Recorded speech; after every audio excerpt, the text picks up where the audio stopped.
Senhor meu Deus, eis-me aqui para continuar a aprender da Tua Palavra em nome de Jesus. Aquela salva de palmas para o nosso Deus maravilhoso.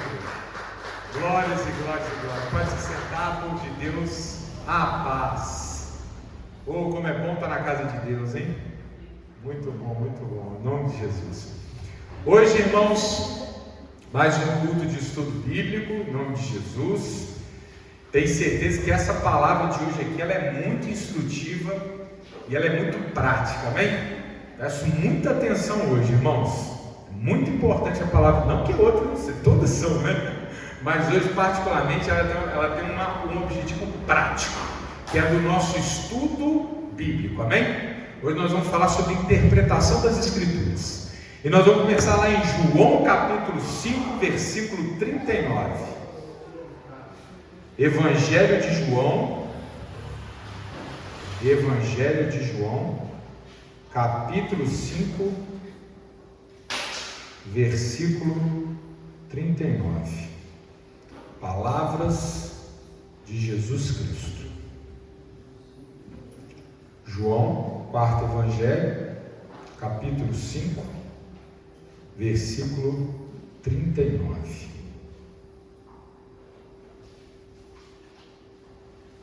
Amém? Vamos lá. Examinais as Escrituras, porque vós cuidais de ter nelas a vida eterna, e são elas que de mim testificam. Amém? O que esse trechinho aqui nos diz? Jesus Cristo está falando. Vocês examinam as Escrituras. Tudo bem que aqui ele está falando para um público muito específico, ele está repreendendo, amém? Mas serve para nós. Nós examinamos as Escrituras, nós estudamos as Escrituras, nós compreendemos as Escrituras, se nós vermos Cristo nas Escrituras, amém? Vou repetir. Nós estamos lendo as Escrituras realmente na vocação do Espírito quando nós enxergamos Jesus Cristo nas Escrituras. Será que toda leitura que a gente faz das Escrituras nós enxergamos Cristo? Essa é a pergunta que tem que estar na nossa mente. Porque se Jesus Cristo não é a lente com a qual nós lemos as Escrituras, irmão, nós temos que calibrar a nossa leitura. Amém?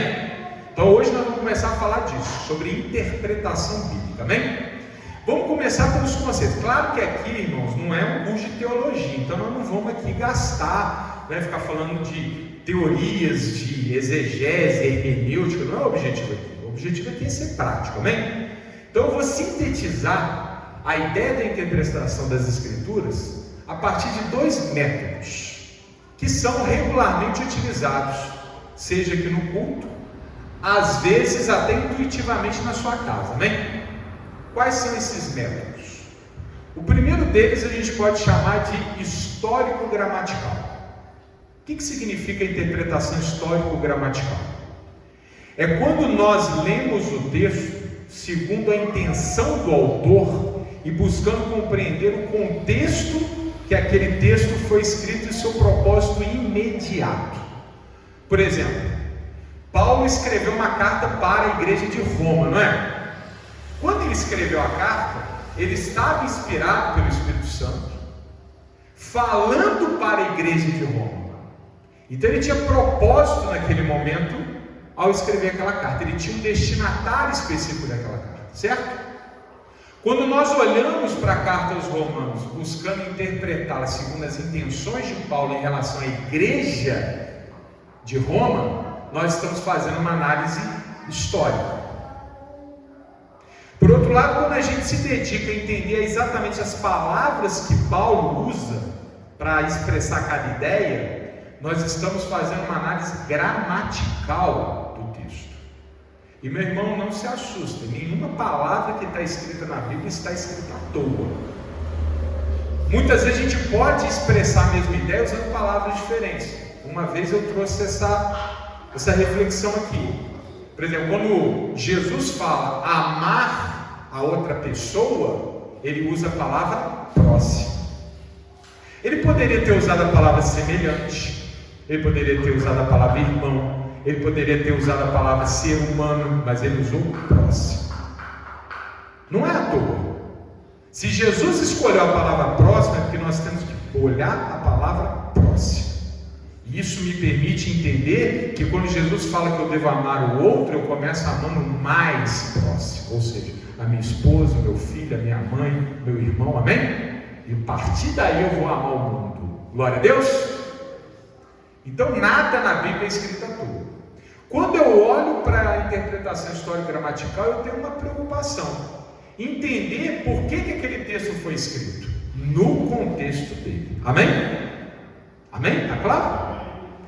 E o segundo método, eu não gosto muito da expressão, mas para comunicar rápido eu vou usá-la. Alegoria. A segunda forma de interpretar as escrituras é entendê-la através como se fossem figuras, ou seja, é quando nós não temos a intenção de entender exatamente qual era a motivação daquele autor. Às vezes não interessa nem muito o contexto que aquela palavra está sendo dita, mas importa as camadas espirituais que estão envolvidas, amém? Está claro ou não? Vou dar um exemplo. A partir do capítulo 11, 12 de Gênesis, nós começamos a estudar a história de Abraão, certo? Abraão que vira Abraão.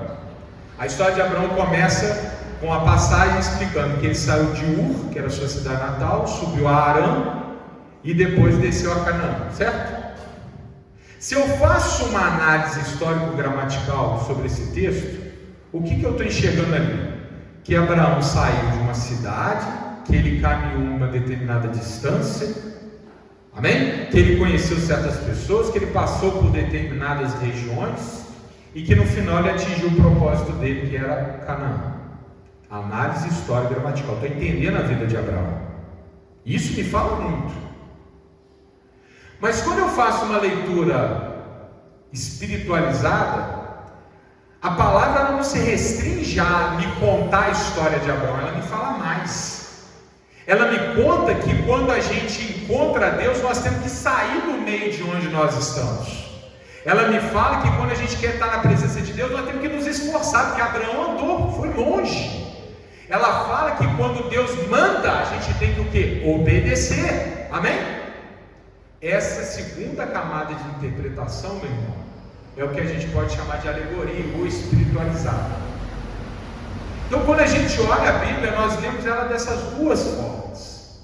Às vezes nós estamos preocupados com a gramática, com o objetivo, com o propósito do texto, com o contexto, e às vezes a gente está preocupado com as camadas de interpretação que a Bíblia vai nos oferecer.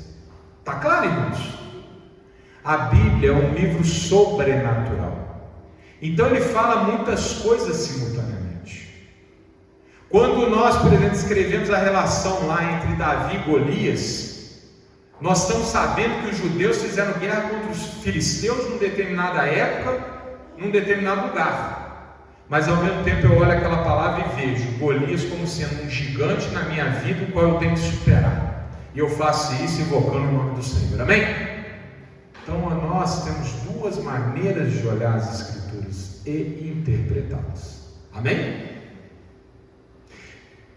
Essas duas são formas que o ser humano inventou? Não.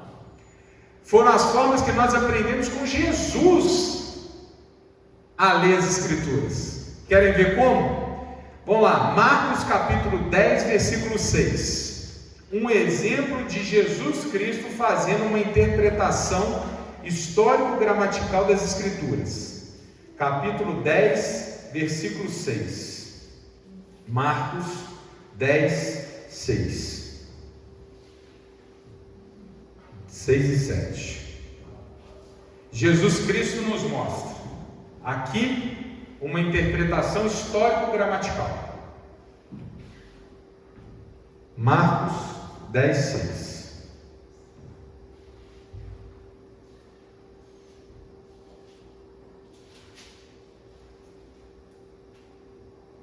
Marcos, capítulo 10, versículo 6. Amém? Olha lá. Porém, desde o princípio, palavra de Jesus, Desde o princípio da criação, Deus os fez macho e fêmea. Ele está citando o que aqui? Gênesis, né? Não é isso? No início Deus criou o homem e a mulher, fez macho e fêmea. Por isso deixará o homem o seu pai e sua mãe e unir-se-á a sua mulher, e serão os dois uma só carne, e assim já não serão dois, mas uma só carne. Amém? Jesus está fazendo o que aqui?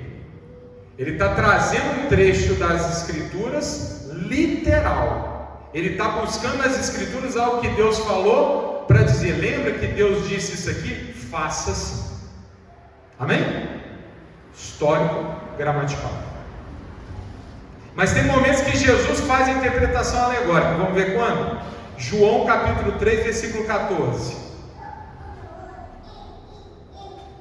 João 3, 14. Capítulo 3 de João. Vocês vão lembrar quando Jesus se encontra com Nicodemos, um homem sábio entre os judeus, interessado em conhecer o Salvador. E Jesus então vai ministrar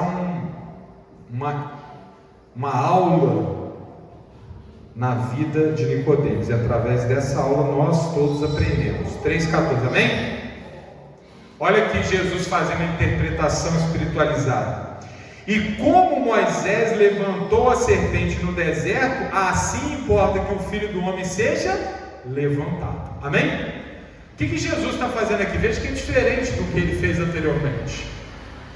Na passagem anterior, ele extraiu um texto do Antigo Testamento para reafirmar que aquele texto deveria ser seguido. O homem e a mulher, quando se unem, são unidos por Deus, devem permanecer unidos, que é assim a vontade de Deus. Ele pegou o texto e disse: ó, está escrito. Já aqui não. Jesus olha para um acontecimento que ocorreu na história de Israel e interpreta espiritualmente uma mensagem que não estava clara à primeira vista. Que passagem é essa, irmãos? Não sei se vocês lembram, mas quando o povo hebreu estava no deserto peregrinando por 40 anos, toda hora eles murmuravam, lembra disso? Murmuravam.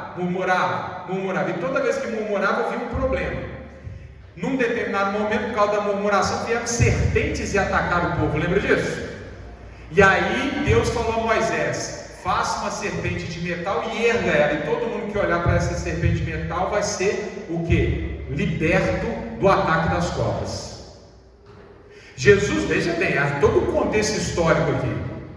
Há um ataque de serpente sobre o povo de Israel, 40 anos no deserto, porque murmurou. Jesus extrai esse mesmo trecho da Bíblia e faz uma nova interpretação. E ele fala o quê? Lembra quando lá atrás aquela serpente livrou o povo aquela serpente de metal livrou o povo das serpentes que o atacavam? Pois é, da mesma maneira, quando o Filho do Homem for erguido na cruz, ele trará salvação para a humanidade.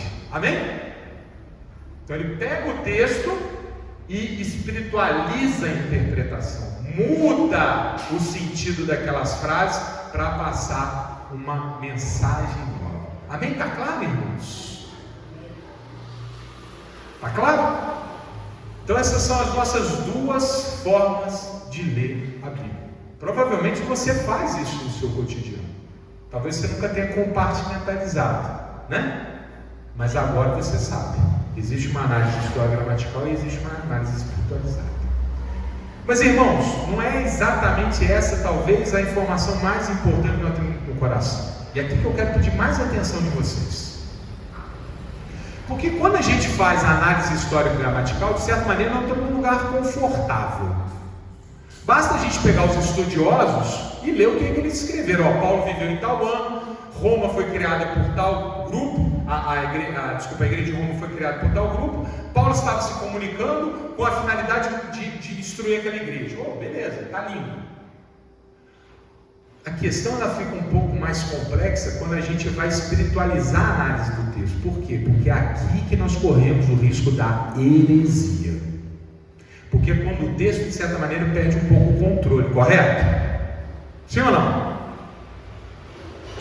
Irmãos, nós precisamos ter em mente que não é qualquer interpretação das Escrituras que nós podemos considerar válidas. E eu estou falando isso aqui para essa igreja, porque lá fora tem gente fazendo qualquer tipo de interpretação das Escrituras.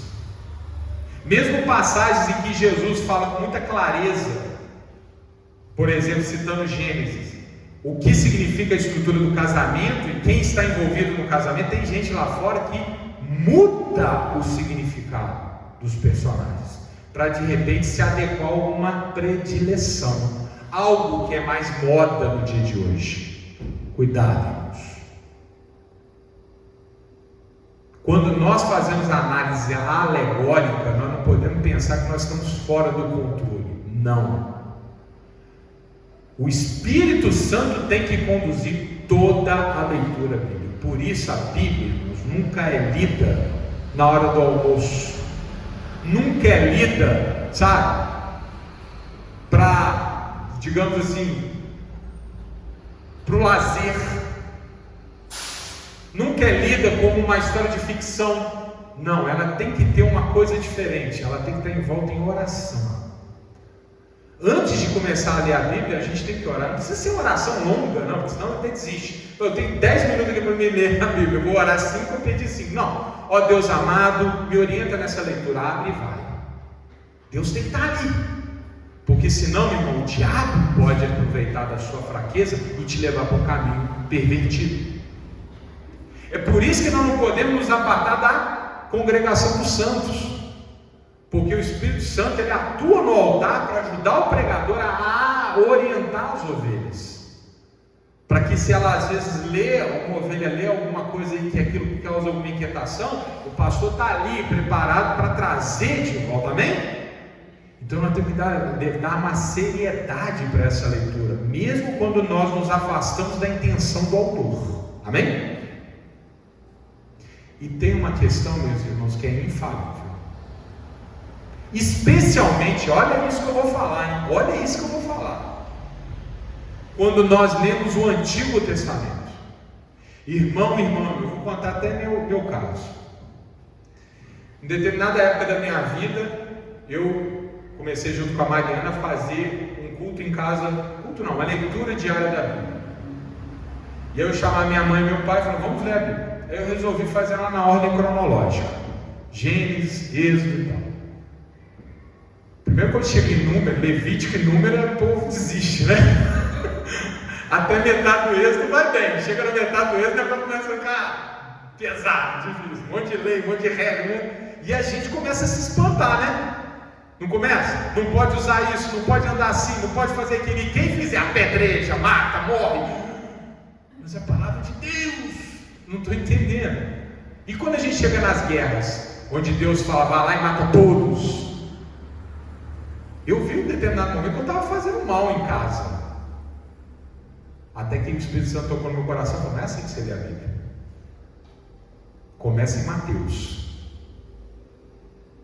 Lê Mateus, lê Marcos, lê Lucas, lê João. Agora você lê Gênesis. O que isso quer dizer, irmãos? Presta atenção. Nós lemos o Antigo Testamento depois do Novo Testamento. Nós lemos as Escrituras usando a lente de Cristo.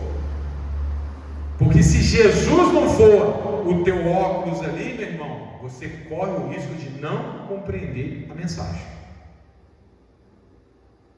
Vamos ver Jesus nos mostrando isso? Vamos lá, pode ser Mateus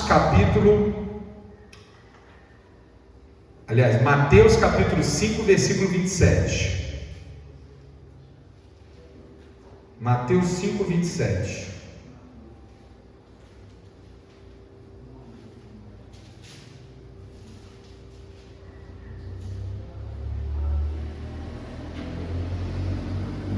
Mateus 5, 27 a 30.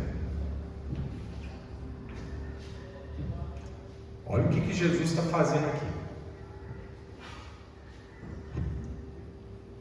Mateus 5, 27.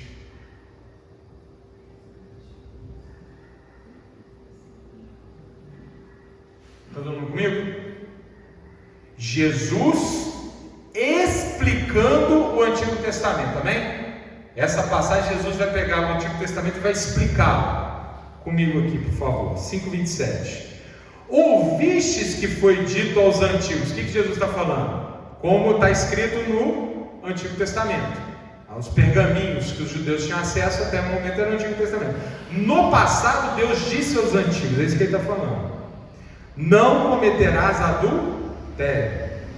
Eu, porém, vos digo que qualquer que atentar numa mulher para a cobiçar, já em seu coração cometeu adultério com ela. Portanto, se o teu olho direito te escandalizar, arranca-o e atira-o para longe de ti, pois te é melhor que se perca um dos seus membros do que seja todo o seu corpo lançado no inferno. E se a tua mão direita te escandalizar, corta e atira para longe de ti, porque te é melhor que um dos seus membros se perca do que seja todo o seu corpo lançado no inferno. Irmão, o que ele está dizendo aqui? Olha que lindo. Os antigos liam no Antigo Testamento: não adulterarás. Eu estou casado e eu não posso adulterar. O que a mente pervertida do ser humano faz? Bom, adulterar é o quê?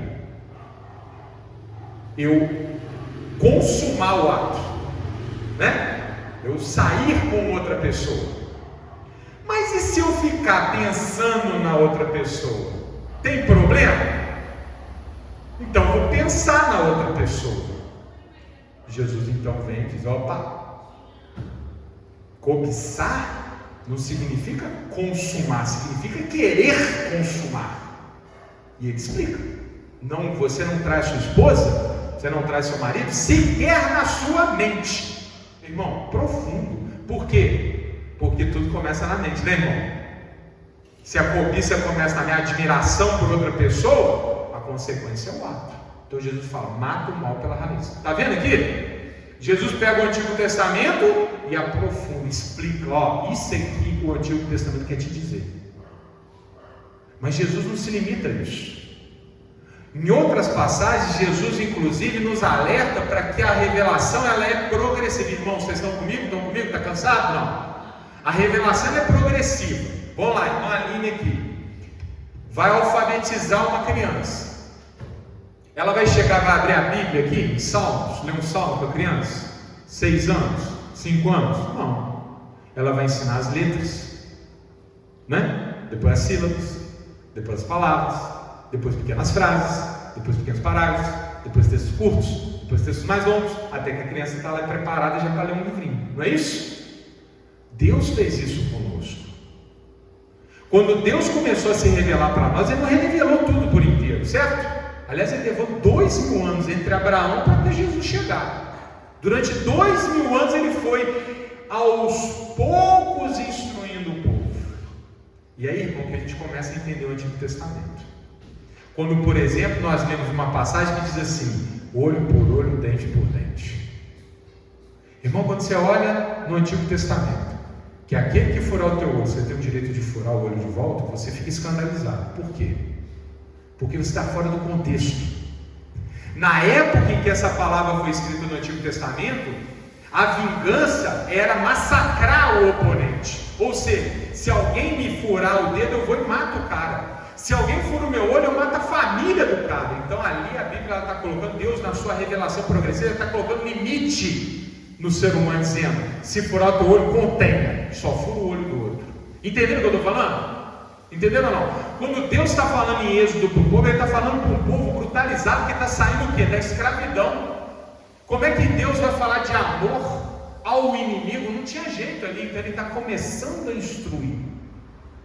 Começa limitando a vingança, daqui a pouco não vinga mais.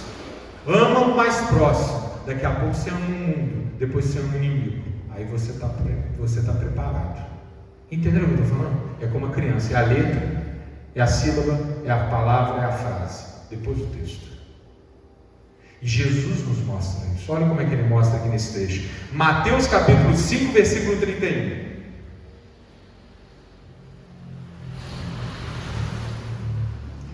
Mateus capítulo 5, versículo 31, logo em seguida. Posso?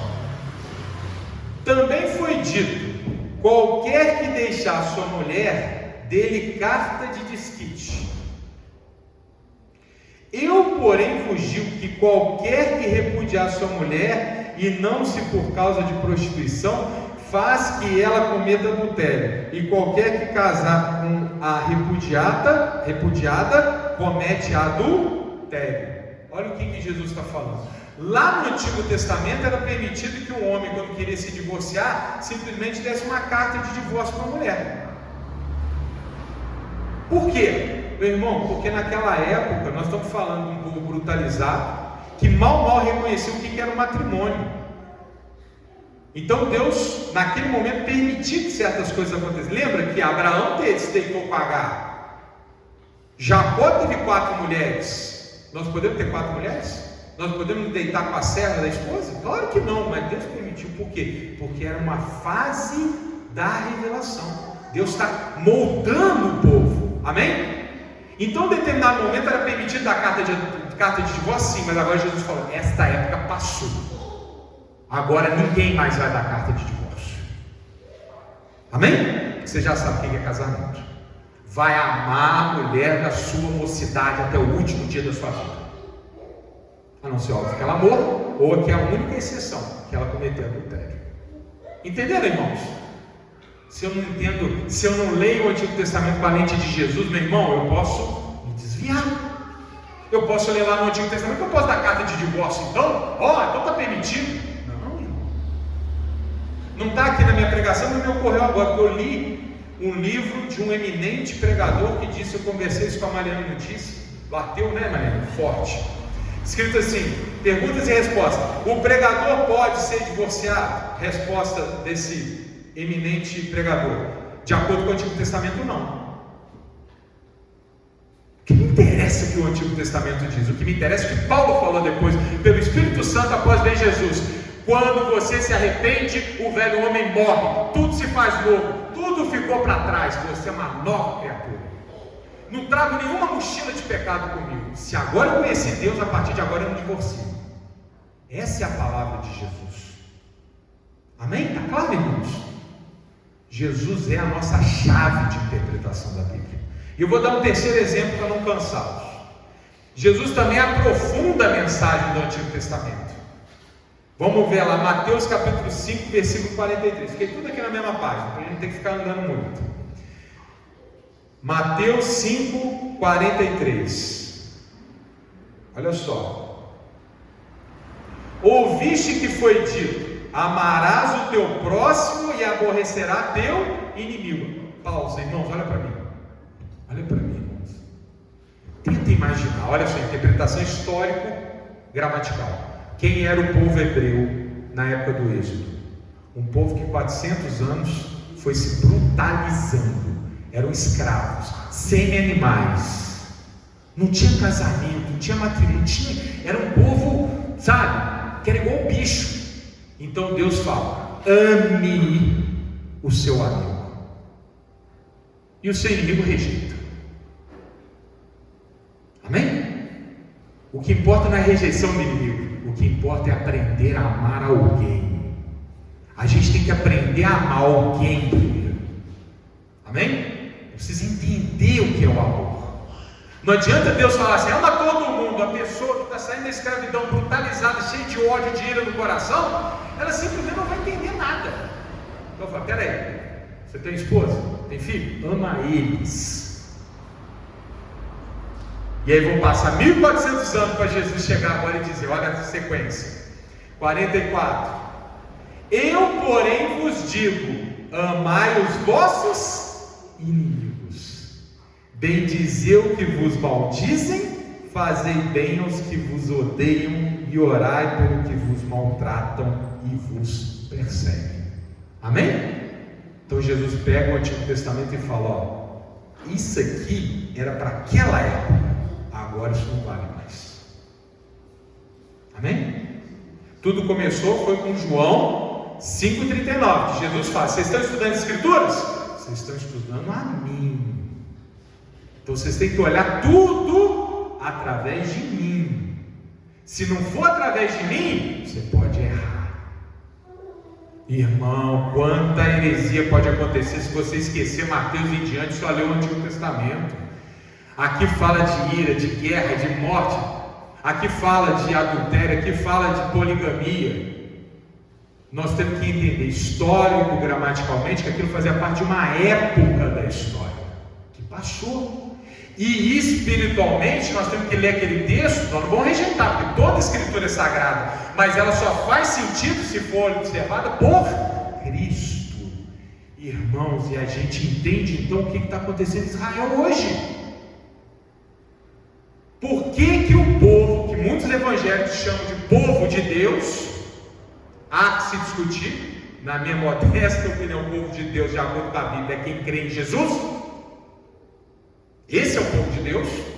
Não é etnia, não é carne, é crença, é fé. O povo de Israel está bombardeando o inimigo sem dó nem piedade, porque eles estão no Antigo Testamento. No Antigo Testamento eles podem fazer isso. Falta Cristo. Não é à toa que a palavra de Deus diz que quando o povo de Israel, pela carne, crê em Jesus, a obra está completa. Significa que eles não são a igreja de Cristo. Desculpa aí, irmãos, não são o povo de Deus. O povo de Deus é a igreja. O povo de Deus é quem leu o Antigo Testamento. Não só leu o Antigo Testamento com a lente de Cristo. Por isso que me causa estranheza quando o evangelho pintou a bandeira com a estrela de Davi, azul e branca, dizendo aquilo para mim soa como idolatria, irmão. A estrela de Davi não é a minha estrela. A cruz é a minha bandeira. Eu sou servo de Cristo. Abraão, Paulo me explica em Gálatas e em Romanos, Abraão não é pai do povo pela carne, é pai daqueles que têm fé. Porque mesmo Israel deixou de ser Israel, e é um Israel dentro de Israel, e o Israel que nunca foi Israel, que é o gentio convertido. Se eu não leio a Bíblia, eu quero voltar nesse ponto. Se eu não leio a Bíblia do ponto de vista de Jesus, eu vou errar. E tem muito irmão lá fora errando, irmãos. Muito. Olha o que Jesus está falando aqui. Se nós lemos essa passagem, não se justifica massacre, não se justifica guerra, não se justifica revide. Jesus está falando: ame os seus inimigos, não destrua os seus inimigos. Amém?